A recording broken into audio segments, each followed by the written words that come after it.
on va lui soumettre quelque chose, on va constater une erreur, et donc les paramètres vont être ajustés pour corriger cette erreur. Alors la différence, c'est que là, ça va être beaucoup plus compliqué, parce que ce n'est pas un seul paramètre qui va devoir être ajusté, mais ça va être des milliers, des centaines de milliers, voire des millions, ou encore des milliards de paramètres. ChatGPT, c'est 170 milliards de paramètres. Et donc c'est pour ça que l'entraînement est très coûteux, très long. Mais le principe est exactement le même. Alors, si on regarde comment ça fonctionne, là je viens de vous le dire finalement, en informatique traditionnelle, lorsque l'on met en place un système, on sait ce que l'on va vouloir faire. Et donc, on connaît la fonction que l'on doit définir. Et on sait la représenter. Et donc, c'est ce qu'on appelle un algorithme. Donc, on est en mesure de pouvoir définir une application informatique. On l'a définie, on sait le faire. Une fois qu'on a la définition de la fonction, ça peut être, je sais pas, un calcul de paye par exemple, mais on sait comment on doit calculer la paye des employés d'une entreprise, donc on sait le faire. Une fois qu'on a défini la fonction, eh bien on lui fournit donc une donnée et il va nous donner le résultat. Et donc, ce que l'on connaît en informatique traditionnelle, on va dire classique, c'est la définition de la fonction et c'est la donnée qu'on va lui soumettre. Ce que l'on attend et que l'on ne connaît pas, c'est le résultat. Avec l'apprentissage, les choses sont différentes. On ne connaît pas la définition de la fonction et par, justement, apprentissage, on veut la définir. On veut en trouver la bonne définition. Alors pour ça, on va avoir besoin de deux choses à chaque fois, d'une donnée et du résultat correspondant.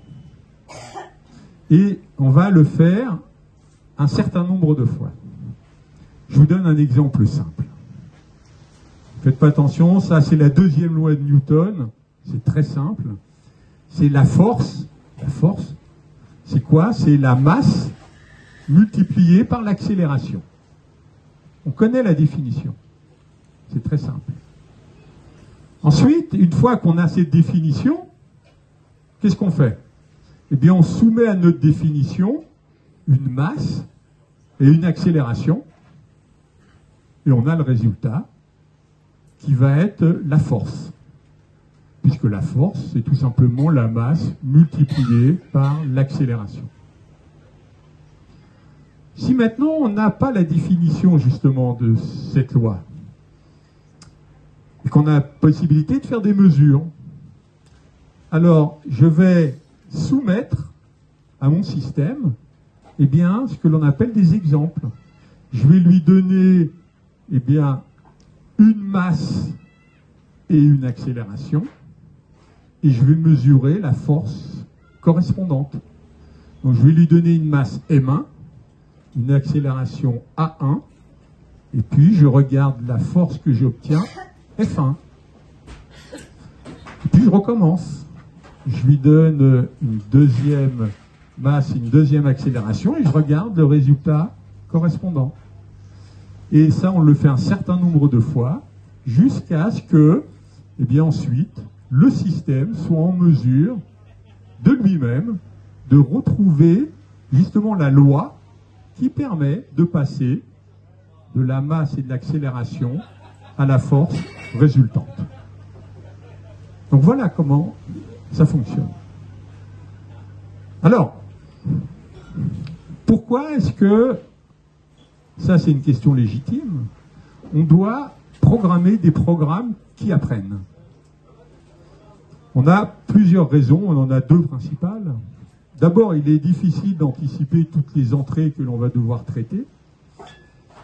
Et puis ensuite, la relation justement entre l'entrée et la sortie, donc entre la donnée et le résultat, peut évoluer au cours du temps.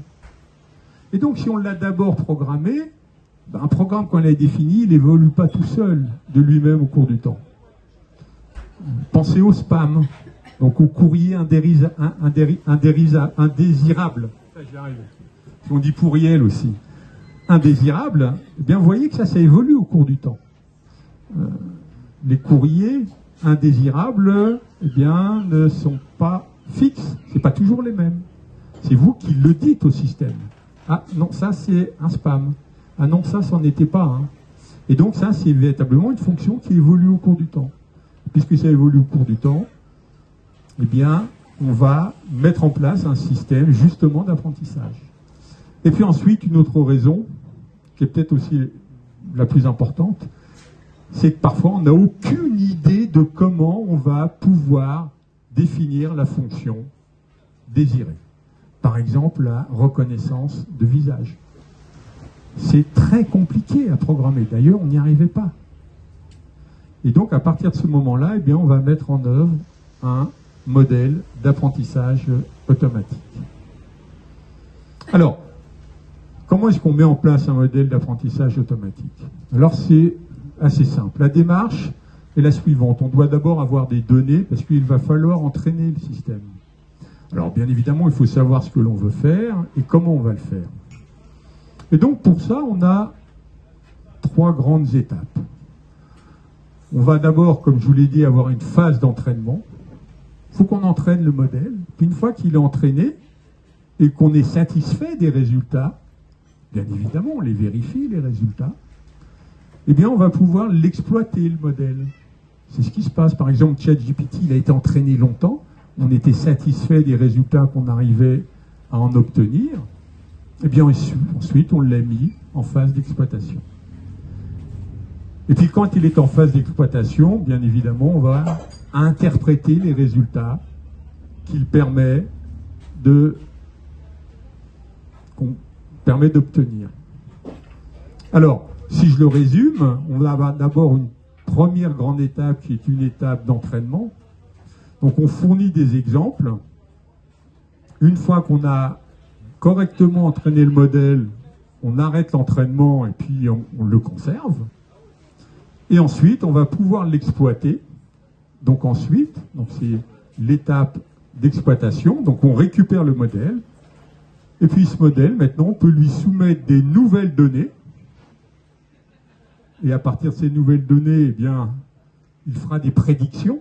Donc on obtiendra des résultats. Bien évidemment, lesquels résultats vont être ensuite interprétés. Alors, ce que je vais vous expliquer là maintenant, après vous avoir donné des choses très générales,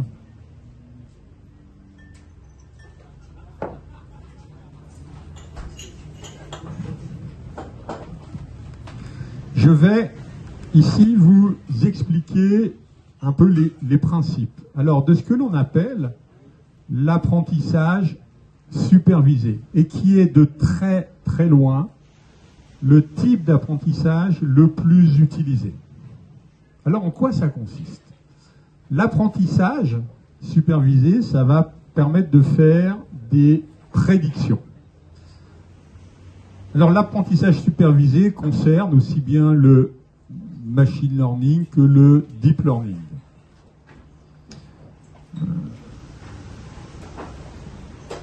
Alors, l'apprentissage, donc comme je vous l'ai indiqué, supervisé, va permettre de mettre en place des modèles prédictifs, c'est-à-dire des modèles qui vont faire des prédictions, tout simplement. Et pour obtenir donc un modèle, on va devoir au préalable l'entraîner. Et on va l'entraîner à partir de résultats antérieurs, c'est-à-dire des exemples dont on connaît déjà la bonne réponse, la réponse correcte. Tout l'enjeu, justement, de l'entraînement, de l'apprentissage, va être d'affiner, d'ajuster un modèle de telle sorte qu'au fur et à mesure des entraînements, le modèle s'améliore et ses prédictions au cours de l'entraînement, se rapproche de plus en plus des bonnes réponses consignées dans les exemples. C'est comme ça que ça fonctionne. Alors, vous l'avez compris, les exemples vont devoir contenir deux choses, la donnée et puis le résultat, la bonne réponse correspondante. Et on parle d'apprentissage supervisé simplement parce que, eh bien, l'apprentissage va être supervisé, comme je vous l'indique ici, par les bonnes réponses, au même titre qu'un enseignant, parce qu'il connaît les bonnes réponses, supervise l'apprentissage de ses élèves. Tout simplement. Et donc, le mécanisme est exactement le même. S'il faut retenir quelque chose, c'est ça. C'est avoir en tête que l'apprentissage supervisé, c'est exactement comme un enseignant qui supervise l'apprentissage de ses élèves. Parce que l'enseignant connaît les bonnes réponses. Alors, ici, je vais vous donner deux exemples. Comment est-ce que l'on va pouvoir mettre en place un système qui, automatiquement, quand on va lui soumettre une image d'un chiffre manuscrit, c'est une image, hein, c'est pas le chiffre qui n'est pas écrit, hein, c'est une image, eh bien on veut mettre en place un système qui, lorsqu'on va lui soumettre une image d'un chiffre, de 0 à 9, eh bien après la phase d'entraînement, il sera en mesure de dire quel est le chiffre qui est représenté dans l'image. Alors il faut savoir que cet exemple, c'était le premier qui a été utilisé dans la mise en place des réseaux de neurones, du deep learning, dans justement, encore une fois, la reconnaissance automatique du contenu, de l'analyse du contenu des images. Alors pour ça, on va fournir à notre modèle suffisamment d'exemples. Donc on va lui soumettre plusieurs images d'un zéro, puis à chaque fois on indiquera, eh bien, quel est le chiffre qui est représenté dans l'image. Alors à chaque fois, on ne va pas lui donner une seule image d'un 0, une seule image d'un 1, bien évidemment. On va lui fournir éventuellement des milliers d'exemples, donc de chiffres d'images qui représentent des chiffres manuscrits. Et puis une fois qu'il aura été entraîné, eh bien, on pourra lui soumettre une nouvelle image qu'il n'aura jamais vue. Alors ici, sur l'exemple, je vous ai mis simplement que 3 images, mais encore une fois, on en a des milliers. Hein, et donc là, vous voyez, à chaque fois, on a une entrée qui est la donnée, l'image, qui représente un chiffre, et puis on a aussi la bonne réponse, la réponse correcte. Ah oui, cette image représente un 0. Cette image que je vais te soumettre représente un 5. Et puis cette image, cette troisième image, représente un 6. Et puis comme ça, on lui en donne plein. Puis une fois qu'il a été entraîné, et puis qu'on regardera les résultats qu'on obtient, et puis que finalement il se trompe plus beaucoup, eh bien on va lui soumettre des nouvelles images. Attention, vraiment des nouvelles, c'est-à-dire des images avec lesquelles il n'aura jamais été entraîné. Parce que sinon, là, on introduit ce qu'on appelle un biais d'entraînement. Et donc ensuite, on va lui soumettre des nouvelles images. Par exemple, ici, l'image d'un 3, et il nous fournira la bonne réponse.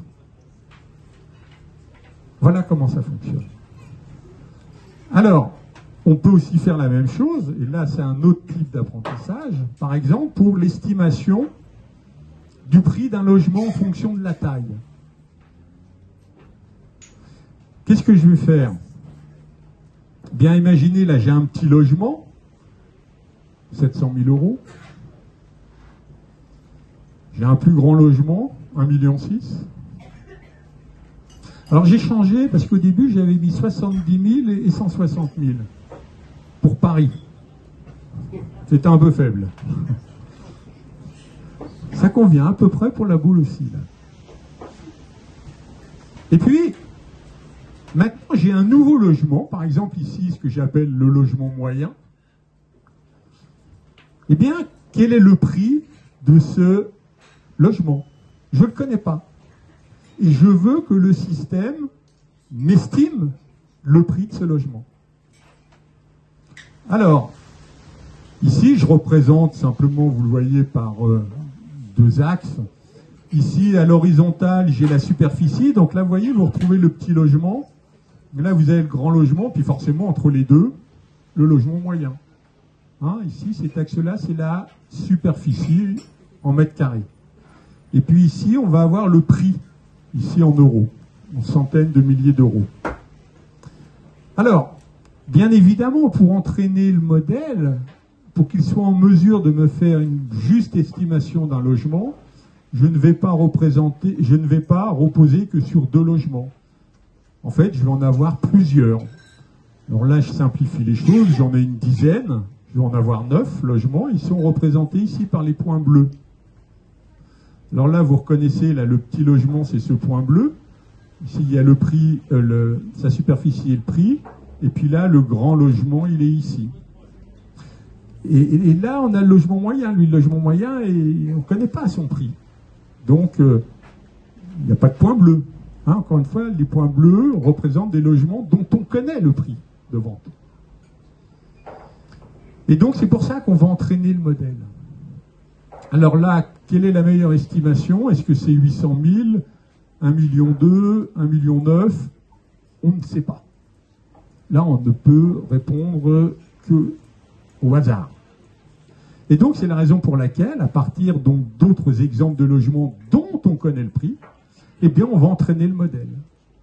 Et sur cet exemple-là, le modèle, au cours de l'entraînement, eh bien, il va, en fait, être en mesure de déterminer ce qu'on appelle une droite de régression, une droite qui épouse au mieux la distribution des logements.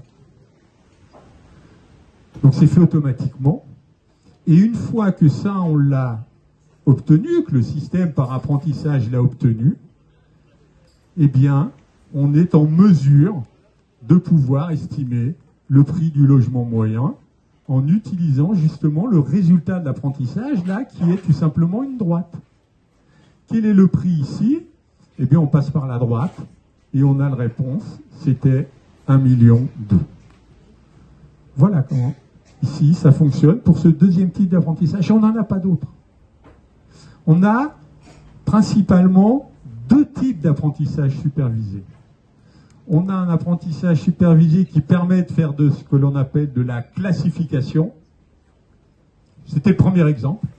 Je soumets l'image d'un chiffre manuscrit. Eh bien, le résultat, à quelle classe appartient-il? Est-ce que c'est à la classe des chiffres 0, à la classe des chiffres 1, des chiffres 2, etc. jusqu'à 9? C'est un problème de classification. On doit classer le résultat. Dans le deuxième cas, l'estimation du prix d'un logement, on dit que c'est un problème de régression. Alors là, c'est ce que je viens de vous expliquer ici. Et dans le cas de la régression, c'est en fait prédire, cette fois-ci non pas le nom d'une classe, mais c'est prédire une valeur quelconque, une valeur numérique. Par exemple, le prix d'un logement. Et c'est ce que je vous ai ici illustré. Alors maintenant, on va passer à l'apprentissage profond.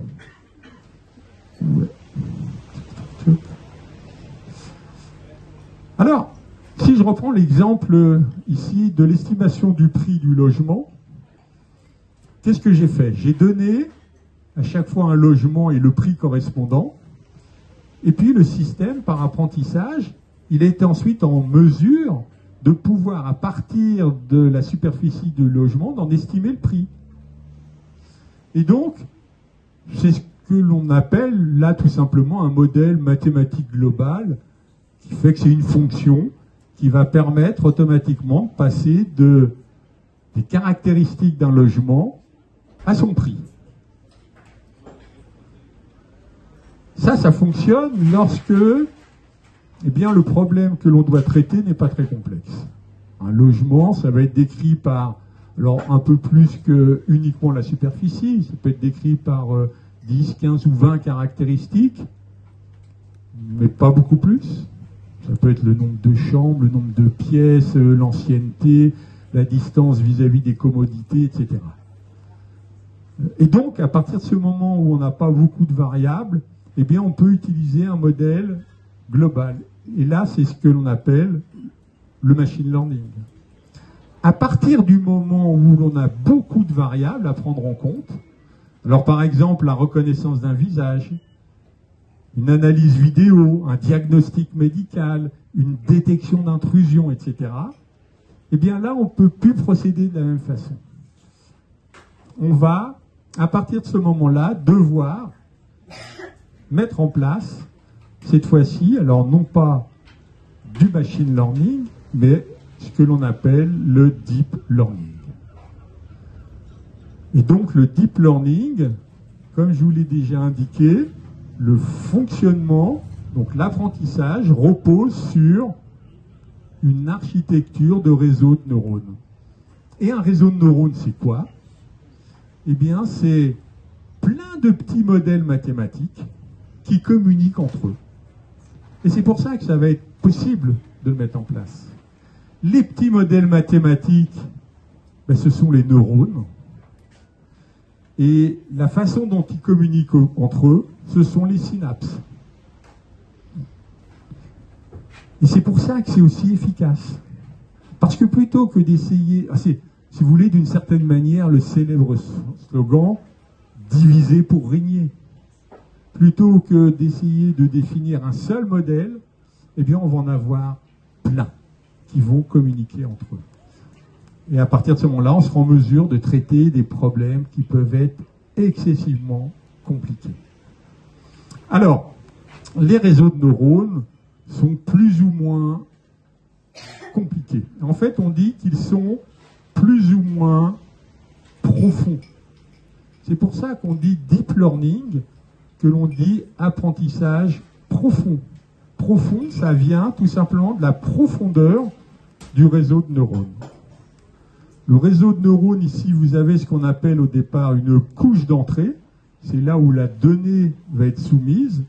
Et puis à la fin, vous avez une couche de sortie. C'est là où on va recueillir le résultat. Et puis entre les deux, on a ce qu'on appelle des couches cachées. Plus on a de couches cachées, et plus on a de neurones par couche cachée, plus le réseau est complexe. Et donc plus le réseau est profond. C'est pour ça que l'on parle encore une fois d'apprentissage profond. Et donc là, avec l'apprentissage supervisé pour faire de la classification de la régression, avec les réseaux de neurones, on va traiter des problèmes plus complexes. Par exemple, dans la classification, on va pouvoir faire des diagnostics médicaux, faire de la fidélisation de clients, de la détection de fraude, d'intrusion. Et puis pour la régression, on va pouvoir faire de la prévision de marché, de la consommation d'énergie, de la prédiction de popularité, etc., etc. Alors, les réseaux de neurones, on fait de l'apprentissage supervisé. Mais on en a différents types. Je ne vais pas vous les détailler, mais c'est simplement pour que vous compreniez que ça a vraiment pris pour modèle le fonctionnement du cerveau biologique. Dans le cerveau biologique, on a plusieurs lobes qui sont dédiés à des tâches particulières. Alors, simplifié, hein. Ce qu'il faut bien voir, c'est que malgré les résultats époustouflants que l'on obtient avec les réseaux de neurones artificiels, c'est une très forte simplification du fonctionnement du réseau biologique, du cerveau biologique. Alors, on va avoir le lobe frontal, et le lobe frontal, eh bien, il va être simulé par un type de réseau que l'on appelle les réseaux de neurones artificiels. Là, vous avez l'acronyme en anglais, hein, tout simplement. Artificial Neural Network. Ensuite, vous avez le lobe occipital. Le lobe occipital, il va traiter les informations visuelles. Eh bien ça va être représenté, ça va pouvoir être simulé par un autre type de réseau de neurones qu'on appelle les réseaux de neurones à convolution. C'est tout, c'est pas forcément la peine de retenir le terme, ça n'a pas grand intérêt, mais Là, c'est vraiment pour vous montrer qu'on a des architectures différentes en fonction du type d'activité que l'on veut simuler.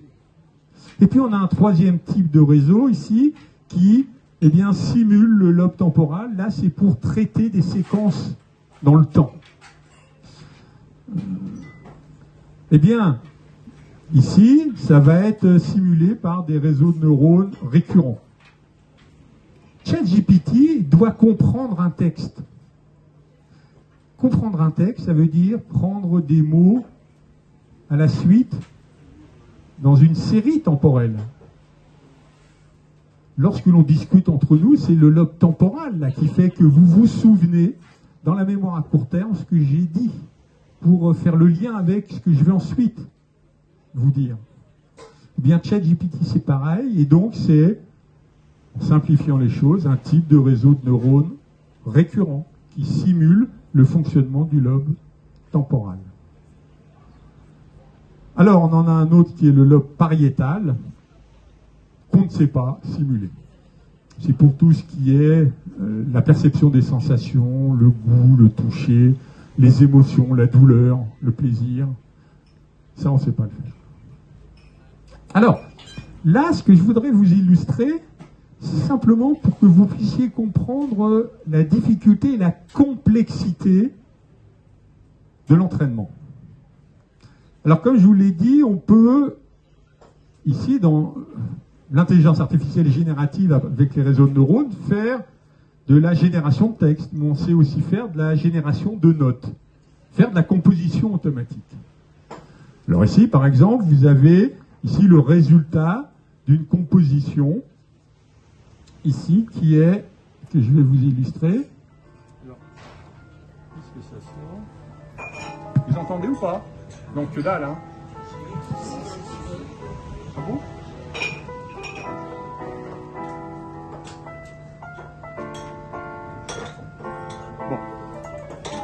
Bon, voilà, ça ressemble à du Chopin.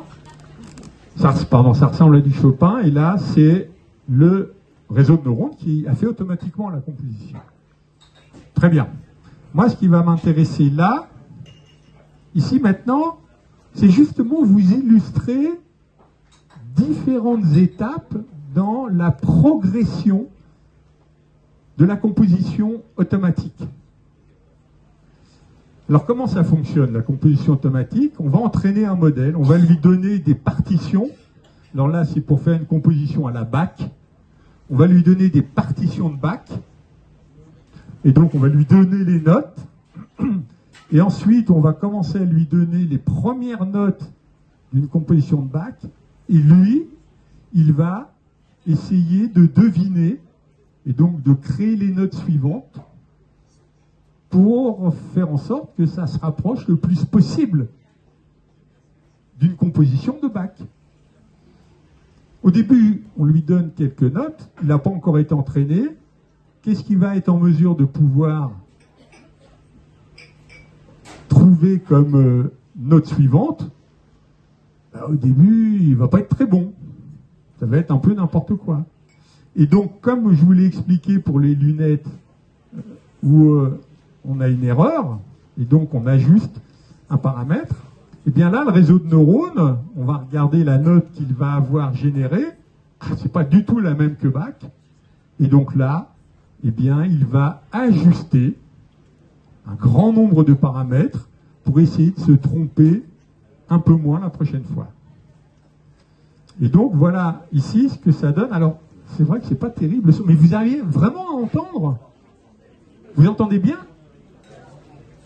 Bien, non, hein. J'entends rien, moi, ici. Alors, on va essayer de voir. Alors.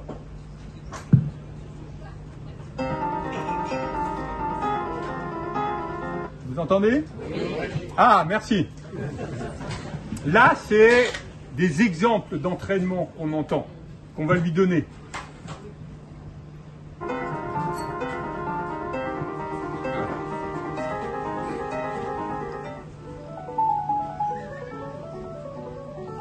Ça dure 1 minute, hein, je vous rassure. Voilà. Maintenant, on va voir ce que ça donne. Voilà, ce que ça donne, son entraînement.